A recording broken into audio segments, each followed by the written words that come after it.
So hello students, I welcome you on your very own YouTube channel Manoj Jahangir classes. और as you all can see in today's class, we are going to talk about arithmetic mean. आज हम बात करेंगे arithmetic mean की that how to calculate arithmetic mean in case of various series. Series जो है basically हमारे तीन type की होती हैं, जैसा कि आप देख सकते हैं जब तक लाइफ में आप स्टैटिस्टिक्स स्टडी करेंगे। कौन कौन सी होती हैं मैं आपको पहले ही बता चुका हूं, बट फिर भी एक बार मैं आपको बता देता हूं। इंडिविजुअल सीरीज जिसमें सिर्फ सिंगल जो है आइटम हमें शो किया जाता है। डिस्क्रीट सीरीज जिसके अंदर हमें एक कंप्लीट नंबर और फ्रीक्वेंसी शो होती है। इसके अलावा कॉन्टिन्यूस सीरीज जिसमें एक रेंज हमें गिवन होती है, यानी कि क्लास इंटरवल गिवन होता है एंड फ्रीक्वेंसी भी गिवन होती है। अरिथमेटिक मीन वगैरह निकालने की जरूरत क्यों होती है? क्योंकि हमें एक ऐसी वैल्यू चाहिए, एक रिप्रेजेंटेबल वैल्यू रिक्वायर्ड होती है जो पूरी सीरीज को रिप्रेजेंट करे। तो ये रिप्रेजेंटेबल वैल्यू हमें रिक्वायर्ड होती है जो पूरी सीरीज को रिप्रेजेंट करे। फॉर एग्जाम्पल अरिथमेटिक मीन जब भी हम निकालते हैं तो क्या होता है, जैसे समझने की कोशिश कीजिए। मान लीजिए हमारे एक स्टूडेंट है जिनका नाम है जेड और इनके कुछ मार्क्स हैं अलग अलग सब्जेक्ट में, लेट्स से 60, 80, 95, 70, इस तरीके से 4-5 सब्जेक्ट हैं, 6 सब्जेक्ट हैं, हम मान के चल लीजिए, अज्यूम कर लीजिए। और इनका जो एवरेज है एक्स बार, ये एवरेज जो अरिथमेटिक मीन है, इसको हम मीन भी बोल सकते हैं, अरिथमेटिक मीन भी बोल सकते हैं, एवरेज भी बोल सकते हैं। तो लेट्स से ये इनका आया 90%, अज्यूम किया है हमने। Don't go with the values which are given here. तो थोड़ा सा दिमाग मत लगाइएगा मैथमेटिक्स वाला। द थिंग इज दैट कि मान लीजिए इनका 90% हमने निकाला है ओवरऑल। तो 90% हमें 5-6 सब्जेक्ट, इनके जितने भी सब्जेक्ट्स हैं उनके बेसिस पे हमें 90% यहाँ पर मिला है। तो instead of remember, like instead of like keeping all the marks in the mind, हम डायरेक्टली 90% अपने दिमाग में रख लेंगे। तो हमें और अच्छे तरीके से वो आइडिया मिल जाएगा कि चलो ठीक है, हाँ ओवरऑल 90% आया है तो स्कोर कैसा है। तो बहुत ज्यादा डिटेल में ना जाके हर एक सीरीज के हम बहुत सारे वैल्यूज इस तरीके से याद कर सकते हैं।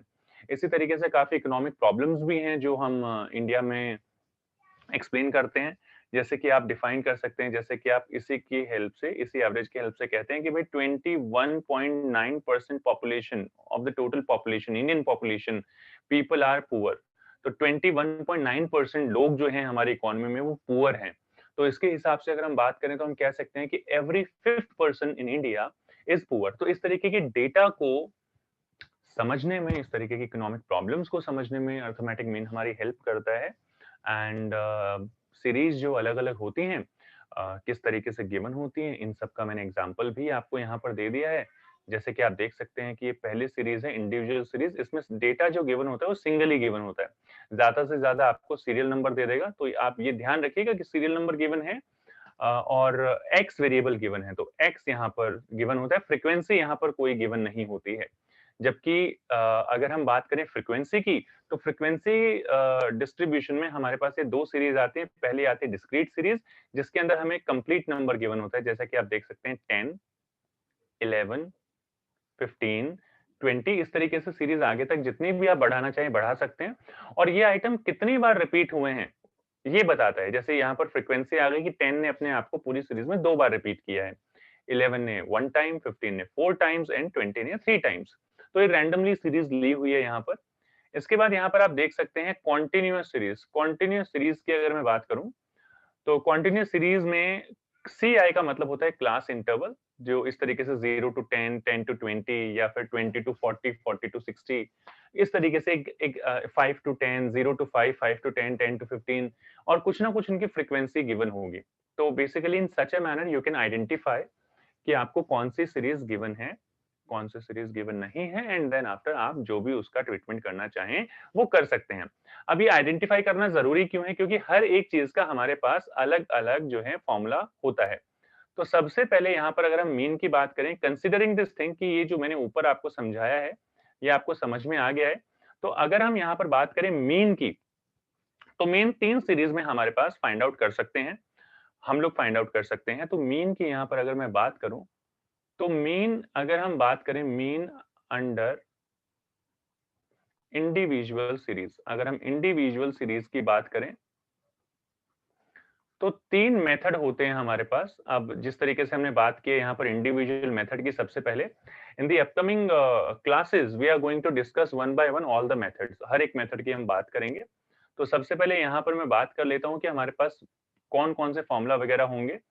तो थोड़ा-सा आपको अटेंशन पे करने की ज़रूरत है and you will be able to understand all such things, कि ऐसा कोई मुश्किल चीज़ नहीं है, ऐसा कोई रॉकेट साइंस नहीं है कि आपके समझ में नहीं आएगा। जो पहला मेथड होता है बेटा, वो होता है डायरेक्ट मेथड। डायरेक्ट मेथड में क्या होता है, this is what I am gonna tell you, but थोड़ा सा वेट करना पड़ेगा आपको उसके लिए। इसके बाद हमारे पास आता है शॉर्टकट मेथड। इसको हम अज्यूम्ड मीन मेथड भी बोलते हैं, shortcut slash assumed mean method, दोनों चीजें इसी को बोली जाती हैं। इसके बाद हमारे पास आता है स्टेप डेविएशन मेथड। ये मेथड, वैसे स्टेप डेविएशन मेथड, ये ज्यादातर टेक्निकली अगर मैं रियल लाइफ की बात करूं तो स्टेप डेविएशन मेथड बहुत ज्यादा यूज किया जाता है जब आपको कितना भी कॉम्प्लेक्स डेटा जो है गिवन हो। उस केस में इस तरीके की जो इस तरीके का फॉर्मूला जो है आप यूज करते हैं, सो दैट आपको अच्छे से समझ में आ जाए, कोई प्रॉब्लम ना हो। अब समझ लेते हैं भाई, मीन की बात कर रहे हैं तो मीन को हम लिखते हैं एक्स बार, इस तरीके से लिखते हैं। मैंने पहले भी आपको बता दिया है, मीन को एवरेज भी कहा जाता है, अर्थमेटिक मीन भी कहा जाता है। फॉर्मूला की बात करते हैं तो अगर हम डायरेक्ट मेथड में निकालते हैं, मैं आपको न्यूमेरिकल एग्जांपल भी देने वाला हूं, so don't worry about that. तो यहां पर हम निकालेंगे सिग्मा एक्स यानी कि summation of x divided by n, n यानी कि नंबर ऑफ ऑब्जर्वेशंस। ये आपका डायरेक्ट मेथड है, कुछ भी नहीं करना पड़ता। अभी मैं आपको एक एक करके सारी चीजें बताऊंगा, सो डोंट वरी अबाउट दैट। अगर हम बात करें शॉर्टकट मेथड की, तो शॉर्टकट मेथड में आता है A plus sigma dx divided by n। अब यहाँ पर ये सारी चीजें क्या होती हैं, क्या नहीं होती हैं, once I'll tell you the all such things with the help of numerical question, in that case you will be understand all such things कि ये होता क्या है। इसका फॉर्मूला होता है sigma dx divided by n into c, common factor. जो common factor हम बेसिकली निकालते हैं यहाँ पर, डी एक्स डैश का मतलब होता है dx डिवाइडेड बाय c, यानी कि कोई कॉमन फैक्टर से अगर आप डिवाइड कर देते हैं dx की वैल्यू को, तो उसको यहाँ पर कहते हैं। एक एक करके मैं सारी चीजें आपको बताने वाला हूँ। तो सबसे पहले हम लोग जो है यहाँ पर बात कर लेते हैं, ये कुछ ज्यादा ही ओके ऊपर चला गया था। यहाँ पर हम बात कर लेते हैं, सबसे पहले हमारे पास जो मेथड है उसकी सबसे पहले मेथड की बात कर लेते हैं। क्वेश्चन गिवन है, मान लीजिए एक्स वेरिएबल हमें कोई गिवन है और एक्स वेरिएबल दिया हुआ है, उसके अंदर कुछ वैल्यूज हमें गिवन है। कुछ भी वैल्यूज हो सकती हैं, इंडिविजुअल सीरीज है, सिंगल वैल्यूज गिवन होंगी, ये आपको ध्यान रखना है। तो अगर हम यहाँ पर बात करें सिंगल वैल्यूज की, तो यू कैन अंडरस्टैंड कि हम एक छोटा सा क्वेश्चन यहाँ पर ले लेते हैं। फॉर एग्जाम्पल हमने ले लिया 2, 4, 6, 8 एंड 10, ये क्वेश्चन हमने ले लिया है। अब क्या करेंगे भाई, सिंपल सा क्वेश्चन लिया है सो दैट आप समझ पाए, this is only for your understanding. यहाँ पर ये 200, 400, 600, 800, 1000 इस तरीके से भी गिवन हो सकता है, 1800, 1900, 1700, मतलब कुछ भी वैल्यू यहाँ पर गिवन हो सकती है। मैंने एक रैंडम नंबर यहाँ पर लिया है, रैंडम क्वेश्चन यहाँ पर लिया है। फॉर्मूला मैंने आपको ऑलरेडी ऊपर जो है ये शो कर दिया है। अब यहाँ पर हमने सबसे पहले लिखा है सिग्मा एक्स। तो भाई ये जो एक्स आया है इसका टोटल कर लीजिए आप। तो टोटल करेंगे तो आप देख लीजिए, ये आ गया आपका 4 + 6 10, 2 और 8 20 एंड 30। तो टोटल आ गया है 30। नंबर ऑफ आइटम्स कितने हैं, तो इसको फाइंड आउट करने के लिए काफी सारी बुक्स में क्या गिवन होता है, सीरियल नंबर यहाँ पर लिखा होता है कि 1 2 3 4 एंड 5। तो एज पर द फॉर्मूला, एक हम्बल रिक्वेस्ट है, जब भी आप क्वेश्चन करें तो फॉर्मूला जरूर लिखें, बिकॉज जितना ज्यादा फॉर्मूला लिखेंगे उतना ज्यादा आपको ये लर्न होगा एंड बिलीव मी आपके लिए काफी आसान होगा इन सारी वैल्यूज को निकालना। आपने वैसे 10th क्लास में सारी चीजें कर रखी हैं। तो एन का मतलब हो गया कि यहाँ पर हमें टोटल 5 आइटम्स गिवन है, as you can see 1 2 3 4 and 5, 5 items given है। तो एक्स बार जो हमारा आ जाएगा वो आ जाएगा 6, यानी कि मीन जो हमारा आ जाएगा इस पूरी सीरीज का वो आ जाएगा 6। तो अगर आपको यहाँ पर कोई प्रॉब्लम है, कोई इश्यू है, तो आप मुझे जो है कमेंट सेक्शन में कमेंट करके बता सकते हैं।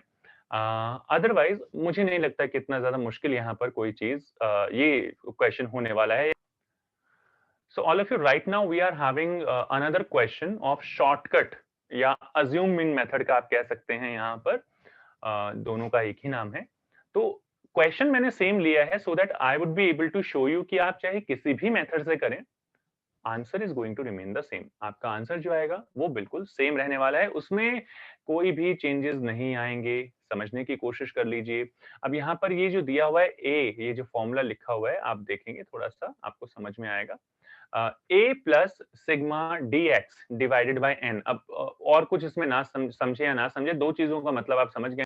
एक्स बार यानी कि मीन है, एन का मतलब नंबर ऑफ ऑब्जर्वेशन है। अब देखिए यहाँ पर करना क्या होता है, इस तरीके के मेथड्स हम तब यूज करते हैं जब हमारे पास बहुत ज्यादा नंबर्स गिवन हो, और थोड़ा सा ज्यादातर बच्चे वैसे तो डायरेक्ट मेथड ही यूज करते हैं, बट मैं आपको सजेस्ट करूंगा कि आप डायरेक्ट मेथड यूज ना करके आप शॉर्टकट मेथड और स्टेप डिवीजन मेथड ज्यादा यूज करें, क्योंकि कॉम्प्लिकेटेड डेटा में ये मेथड्स आपके लिए सबसे ज्यादा यूजफुल हैं। तो हम क्या करते हैं बेटा, स्टेप समझिए। सबसे पहले हम यहाँ पर x में से एक सेंट्रल वैल्यू ले लेते हैं और इसको हम अज्यूम कर लेते हैं a। तो a stands for assumed mean. तो हमने 6 को क्या किया है, अज्यूम मीन ले लिया है, और उसके बाद हम यहाँ पर dx निकालते हैं। अब dx का मतलब क्या होता है भाई, d का मतलब होता है deviation. So we are taking out deviation, और डेविएशन को देखिए मैं यहाँ ऊपर कॉर्नर में लिख रहा हूँ, तो प्लीज हैव अ लुक। आप डेविएशन को लिख सकते हैं dx, आप डेविएशन को लिख सकते हैं d, आप डेविएशन को लिख सकते हैं स्मॉल x। ये ध्यान रखिए आप। और डिवीजन कैसे निकाला जाता है वो भी मैं आपको बता देता हूं। डिवीजन निकाला जा सकता है x माइनस ए, x माइनस एक्स बार जब मीन से निकालते हैं, x माइनस m यानी कि जब मीडियन से निकालते हैं, x माइनस z यानी कि जब आप मोड से निकालते हैं, क्योंकि मोड को जो है वो z से रिप्रेजेंट किया जाता है और मीडियन को जो है वो m, कैपिटल M से रिप्रेजेंट किया जाता है। इसके अलावा काफी बार कॉन्टिन्यूस सीरीज में हमें m गिवन होता है, स्मॉल m का मतलब होता है मिड वैल्यू।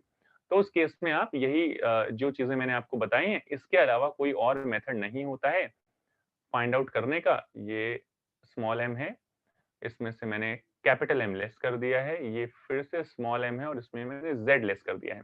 तो ये डिविएशन होता है, डिविएशन इसको फाइंड आउट करना बोलते हैं। तो अभी हमारे पास हम जो लगा रहे हैं यहाँ पर वो टॉप मोस्ट फॉर्मूला जो है वो लगा रहे हैं, यानी कि x माइनस ए, क्योंकि सारी चीजें हमें गिवन है यहाँ पर। तो यहाँ पर आ जाएगा -4, -2, 0, 2 एंड 4।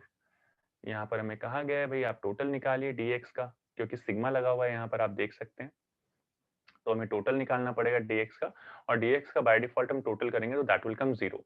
फॉर्मूला लगा दीजिए आप। फॉर्मूला एक आधी बार जरूर लिखिए, मैं तो कहूंगा आप तो जब भी क्वेश्चन सॉल्व करें, do write the formula again and again if you want to remember all such things. Believe me, आपके हाथ एग्जाम में अपने आप फॉर्मूला लिखने के लिए चलेंगे, आपको याद नहीं करना पड़ेगा, अपना दिमाग नहीं लगाना पड़ेगा। सो a यहाँ पर आया है 6, जो हमने अज्यूम किया था। dx की वैल्यू है 0 डिवाइडेड बाय 5 यानी कि नंबर ऑफ ऑब्जर्वेशंस। अगर आप यहाँ पर फाइंड आउट करते हैं तो 0 को डिवाइड करेंगे 5 से, 0 ही आएगा यहाँ पर, और उसको आप ऐड करेंगे 6 में, तो your final answer will be 6। And I don't think so यहाँ पर भी आपको कोई प्रॉब्लम है। यही क्वेश्चन हम ले लेते हैं स्टेप डिवीजन मेथड में, और स्टेप डिवीजन मेथड में भी बाय डिफॉल्ट ये यहाँ पर काम करेगा। और यहाँ पर आपको थोड़ा सा ध्यान देना है कि किस तरीके से हम इसे फाइंड आउट करते हैं। तो यहाँ पर मैंने ले ली है values, same to same values ले ली हैं, 2, 4, 6, 8 एंड 10। इसके बाद यहाँ पर क्या करेंगे, ऑलमोस्ट सारी चीजें कुछ हद तक सारी चीजें सेम होती हैं। तो यहाँ पर आप ले लेंगे 6 को अज्यूम कर लेंगे ए फिर से, क्योंकि ये सिमिलैरिटी है काफी इन दोनों मेथड्स में। बस एक चीज का डिफरेंस है जो मैं भी आपको यहाँ बताऊंगा। तो dx की वैल्यू भी यहाँ पर सेम टू सेम आ जाएगी। कैसे निकाला है हमने, ये मैंने ऑलरेडी आपको बता दिया है। अगर आपको नहीं पता तो ऊपर कॉर्नर में आप देख सकते हैं कि किस तरीके से कैलकुलेट किया जाता है, किस तरीके से नहीं किया है। तो ये यहाँ तक सारी चीजें सेम है। अब अगर आप यहाँ पर देखेंगे तो आपको एक बहुत कॉमन सी चीज नजर आएगी कि भाई dx जो है इसमें 4, 2, 2, 4, अगर आप इन सारी वैल्यूज में देखेंगे तो 2 कॉमन है। तो आप क्या करते हैं, आप निकालेंगे यहाँ पर dx डैश, ये डैश लगा देंगे। और इस डैश का मतलब क्या होता है, इस डैश का मतलब मैं ऊपर ऑलरेडी समझा चुका हूँ कि dx डिवाइडेड बाई c यानी कि कॉमन फैक्टर, c यहाँ पर हम ले लेते हैं 2, और ये वेरी करता है बेटा। सीरीज में 5 गिवन है, 5, 10, 15 है, तो ये 5 हो जाएगा। अगर 10 से डिवाइड हो सकती हैं सारी की सारी चीजें। तो basically the conclusion is you need to take the highest common factor, और यहाँ पर जो हाईएस्ट कॉमन फैक्टर है अभी वो 2 है, तो 2 से डिवाइड कर दिया -4 को, दैट विल कम टू -1, 0, 1 और 2। ठीक है जी। यहाँ पर कर दिया टोटल, टोटल आया 0, बाय डिफॉल्ट 0 ही आ रहा है। यहाँ पर हम ले लेते हैं बेटा, फॉर्मूला लिख देते हैं हम फिर से, x bar is equal to a plus sigma dx dash divided by n into C, C यानी कि कॉमन फैक्टर। x बार लिख लीजिए, a यहाँ पर आ जाएगा 6, dx डैश बाय डिफॉल्ट यहाँ पर 0 है, डिवाइडेड बाय 5 इंटू 2, करेंगे पूरा सॉल्व इसको तो 0 ही आएगा और बच जाएगा हमारे पास 6, and this is how we all can basically solve this question of individual series without any kind of difficulty. I hope so कि आप सब लोगों के समझ में आ रहा है, कोई प्रॉब्लम यहाँ पर नहीं है, लेकिन अगर आपको कोई प्रॉब्लम आती है तो आप हमें कमेंट सेक्शन में कमेंट करके बता सकते हैं। यहाँ पर मैं एक चीज आपको फिर से बताना चाहूंगा, अगर आप समझेंगे कि यहाँ पर मैंने जो लिखा है ये dx, ये डिविएशन है बेटा। सबसे पहले चीज तो इसको किस किस तरीके से लिख सकते हैं, जैसे कि आपने देखा है कि हम अगर बोले हम बात करें तो गोविंदा जो है, गोविंदा का और दूसरा नाम क्या है, तो उनको चीची भी बोला जाता है।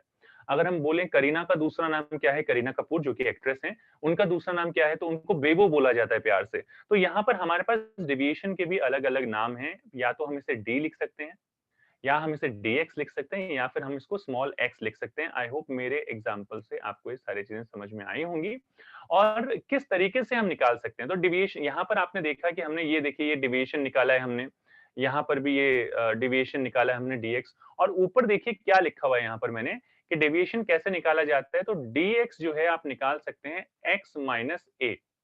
तो ये डिविएशन निकालने का तरीका होता है। काफी बार ऐसा होता है कि सीरीज में आपको बोला जाता है कि आप मीन से डिविएशन निकालिए, आगे के लिए बता रहा हूं ये, तो आप उस केस में x माइनस एक्स बार कर सकते हैं। डिविएशन आप मीडियन से भी निकाल सकते हैं। इन केस क्वेश्चन में पूछा हो तो ये फर्दर स्टडीज के लिए मैं आपको बता रहा हूं, आगे के लिए मैं आपको बता रहा हूं। यहाँ पर इस चैप्टर में ये एक दो चीजें होंगी जो आपके यूज में आएंगी, काम में आएंगी, तो एडवांस लेवल के लिए मैं आपको यहाँ पर बता रहा हूँ। तो ये z आ गया, तो इस तरीके से आप dx या फिर x या फिर स्मॉल x की कैलकुलेशन कर सकते हैं। ये दोनों चीजें होती हैं, आप इंडिविजुअल सीरीज में ऐसे कैलकुलेट कर सकते हैं और डिस्क्रीट में इस तरीके से कैलकुलेट कर सकते हैं, क्योंकि वहां पर आपको कंप्लीट नंबर गिवन होता है। ऑन द कॉन्ट्रेरी, अगर आपके पास कॉन्टिन्यूअस सीरीज है तो आपको पता है कि वहां पर आपको रेंज गिवन होगी, और रेंज में आप लेस नहीं कर सकते। तो वहां पर जब कंटिन्यू किया जाता है, आप क्वेश्चन को कंटिन्यू करते हैं, तो आप सबसे पहले उसमें मिड वैल्यू निकालते हैं बेटा। तो कॉन्टिन्यूस सीरीज में x वेरिएबल आपका नहीं होता है, तो मिड वैल्यू निकालते हैं, तो वहां सेम टू सेम चीजें होंगी। x की जगह आप m यूज करेंगे और m minus a, m minus x bar, m minus capital M का मतलब होता है मीडियन, स्मॉल m का मतलब होता है मिड वैल्यू, और ये यहाँ पर आप लिख देंगे z। ये मैं आपको दोनों चीजें लिख के यहाँ पर बता देता हूँ। m का मतलब होता है मिड वैल्यू, स्मॉल m का मतलब मिड वैल्यू, और अगर आप यही चीज लिखेंगे कैपिटल में तो इसका मतलब होता है मीडियन, जो कि हमारा दूसरा मेजर ऑफ सेंट्रल टेंडेंसी है। So this is how you can understand all such things. अगर और भी किसी चीज में आपको कोई प्रॉब्लम है, कोई इश्यू है, देन अगेन मैं वही चीज जो हमेशा कहता हूँ, आप मुझे पूछ सकते हैं कमेंट सेक्शन में कमेंट करके। So I will be waiting for your comments. So भाई यहाँ पर एक क्वेरी है हमारे पास कि मान लीजिए यहाँ पर ये जो हमने शॉर्टकट मेथड है, इसके अंदर हमने 6 को लिया है, जो है अज्यूम मीन कंसिडर किया है। तो भाई ऐसा कोई स्पेसिफिक रीजन है कि हमने 6 को ही क्यों किया है, या कोई और वैल्यू भी ऐसे हो सकती है? So that is what I am gonna tell you right now, कि यहाँ पर आप देखिए कि हमने 6 को अज्यूम मीन लिया था। अब मैं क्या कर रहा हूँ, आपको कोई दूसरी वैल्यू लेके बताता हूँ। लेट्स से हमने 8, वैसे आप कोई भी वैल्यू ले सकते हैं। पहली चीज, जब भी आप अज्यूम मीन के लिए लेते हैं, कोशिश कीजिए वो सेंट्रल वैल्यू हो। यहाँ पर 5 आइटम्स हैं हमारे पास, 5 में से जो 6 आ रहा है वो सेंट्रल वैल्यू था, इसलिए मैंने वो ले लिया। यहाँ पर आप कोई दूसरी वैल्यू भी ले सकते हैं। हम यहाँ पर अब जो है 8 ले रहे हैं और दोबारा सॉल्व कर रहे हैं क्वेश्चन आपके रिक्वेस्ट पर। तो ये dx निकालेंगे हम, कितना आएगा? ये आएगा -6, -4, -2, 0 एंड 2। आप देखेंगे यहाँ पर आपका आ जाएगा टोटल -10। आप फॉर्मूला में प्लेस कीजिएगा वैल्यू, तो आपके पास आएगा यहाँ पर x bar is equal to a, आपने ले लिया है 8, प्लस कर दीजिए सिग्मा dx यानी कि -10 डिवाइडेड बाय 5। तो ये आप ब्रैकेट में रख लीजिए। अगर आप इसे सॉल्व करेंगे तो ये आ जाएगा 8 माइनस जब आप 10/5 को सॉल्व करेंगे दैट विल कम 2। तो यहाँ पर आप देखेंगे फिर से आपका आंसर जो है ऊपर वाले आंसर की तरह ही आ गया है। तो the answer is going to remain constant चाहे आप कोई भी वैल्यू लें। बट यस जैसे आप देख सकते हैं डिविएशन आ गया है, -10 आ गया है, जबकि ऊपर जो पहले हमने 6 लिया था उसमें 0 वैल्यू है। बहुत ज़्यादा कैलकुलेशन में कोई प्रॉब्लम नहीं है। तो this is the benefit which you actually get, otherwise यहाँ पर कोई डिफरेंस नहीं है।